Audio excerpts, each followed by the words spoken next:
జాగృతి అధ్యక్షురాలు Kalvakuntla Kavitha BRS working president KTR ను straight question చేశారు. గులాబీ పార్టీలో 103 రోజులుగా తనపై దుష్ప్రచారం జరిగితే వర్కింగ్ ప్రెసిడెంట్ గా ఎందుకు స్పందించలేదంటూ ఆయన్ని సూటిగా ప్రశ్నించారు. బీఆర్ఎస్ పార్టీ నుంచి సస్పెండ్ అయిన ఘటనపై తెలంగాణ జాగృతి కార్యాలయంలో కవిత మాట్లాడారు. కేసీఆర్ తీసుకున్న నిర్ణయాన్ని శిరస వహిస్తానని కవిత చెప్పారు. ఇక పెదవులు తనకు ముఖ్యం కాదని క్లారిటీ ఇచ్చారు. సస్పెన్షన్ చేయడం వల్ల బాధాకరమన్న ఆమె ఇక తాను బీసీ రిజర్వేషన్లపై మాట్లాడడం తప్ప అని ప్రశ్నించారు. బీఆర్ఎస్ కు సామాజిక తెలంగాణ అవసరం లేదా అని నిలదీశారు.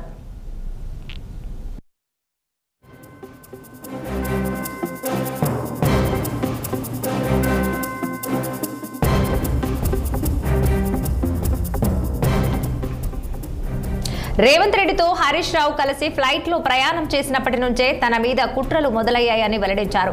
హరీష్ రావు అక్రమాలపై రేవంత్ రెడ్డి ఎందుకు పట్టించుకోవటం లేదని క్వశ్చన్ చేశారు. SC ST BC హాస్టళ్లకు Harish Rao dairy నుంచి పాల పంపిణీ జరిగిందని, ఆయన పాల వ్యాపారులపై అక్రమాలు ఏమయ్యాయన్నారు. మొన్నటి ఎన్నికల్లో కొందరు నేతలకు హరీష్ రావు సపరేట్ గా ఫండింగ్ చేశారని, ఆ డబ్బులు ఎక్కడివంటూ కవిత నిలదీశారు. హరీష్ రావు ట్రబుల్ షూటర్ కాదు, ఇక బబుల్ షూటర్ అని వ్యాఖ్యానించారు.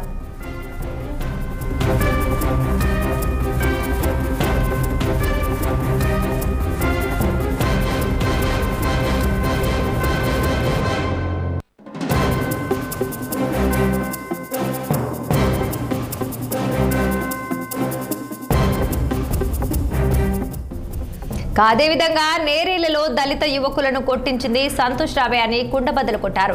కానీ నిందలు మాత్రం కేటీఆర్ పడాల్సి వచ్చిందని ఆవేదన వ్యక్తం చేశారు ఆమె. ఇక నకిలీ ప్రోగ్రాం కింద గ్రీన్ ఇండియా పెట్టారన్న కవిత, సంతోష్ రావుకు కూడా రేవంత్ రెడ్డితో మ్యాచ్ ఫిక్సింగ్ ఉందన్నారు. హరీష్ రావు, సంతోష్ రావు మేకవన్నే పుల్లని అభివర్ణించారు ఆమె. ఇక వారిని పార్టీలో ఉంచుకుంటే పార్టీకే ప్రమాదమని, తెలంగాణ ఉద్యమం తొలి రోజు నుంచి హరీష్ రావు లేరని తెలిపారు. డబ్బులు సంపాదించాలని వ్యక్తిగత ప్రయోజనాల కోసం ఆ ఇద్దరూ కలిసి తనను పార్టీ నుంచి బయటకు పంపారని పేర్కొన్నారు కల్వకుంట్ల కవిత.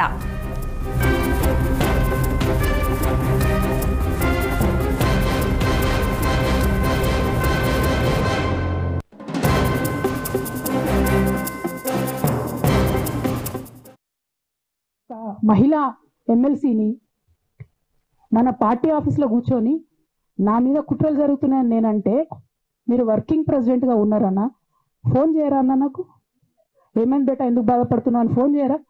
ఇది ఎప్పుడు జరిగిన ఇన్సిడెంటు? లీక్ కాకముందు, నేను నా కొడుకు గ్రాడ్యుయేషన్కి అమెరికా పోకముందు, అంతకుముందే. మరి మీరు వర్కింగ్ ప్రెసిడెంట్ కదన్నా, నేను పార్టీ ఎమ్మెల్సీని కదా.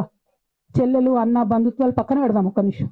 ప్రొఫెషనల్ సెటప్లో ఒక పొలిటికల్ పార్టీలో ఒక మహిళా ఎమ్మెల్సీ భవన్లో కూర్చొని నా మీద కుట్రలు జరుగుతున్నాయంటే మీరు మాట్లాడినరా అన్న? 103 రోజులు అయిపోయిందన్న ఇయ్యాలటికి, ఒక్క మాట మాట్లాడినరా? కేసీఆర్ గారు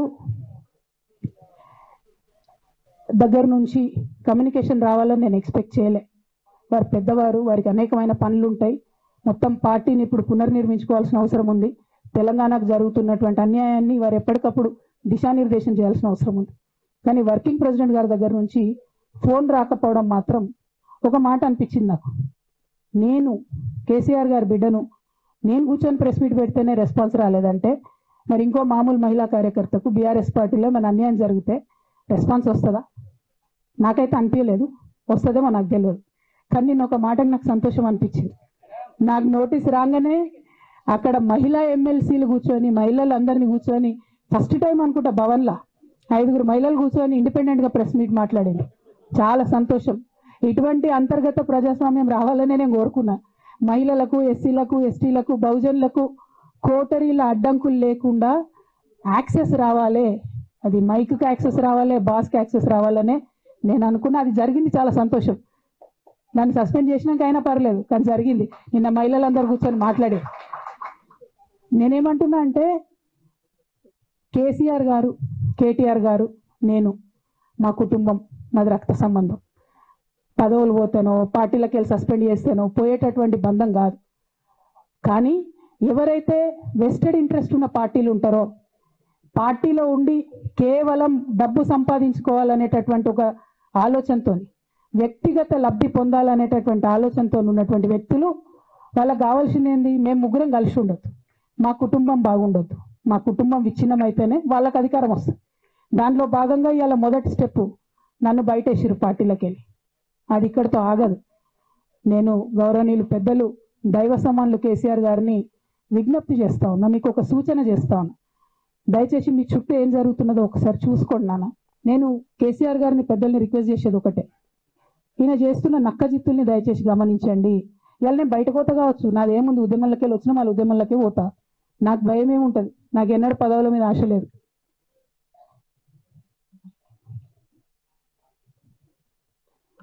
పార్టీ నుంచి వచ్చిన ఎమ్మెల్సీకి స్పీకర్ ఫార్మాట్లో చైర్మన్ గారికి నేను పంపుతా ఉన్నాను రాజీనామా పత్రాన్ని. అట్లానే బీఆర్ఎస్ పార్టీ ప్రాథమిక సభ్యత్వానికి కూడా గౌరవ పెద్దలు కేసీఆర్ గారికి రాజీనామాను పంపుతా ఉన్నాను. దీన్ని మన రావుల చంద్రశేఖర్ రెడ్డి గారికి తెలంగాణ భవన్కి వారికి నేను పంపుతా ఉన్నాను. ఎందుకు ఇవి ఇప్పుడే చూపించిన అంటే, పదవుల మీద నాకు ఎప్పుడు ఆశ లేదు.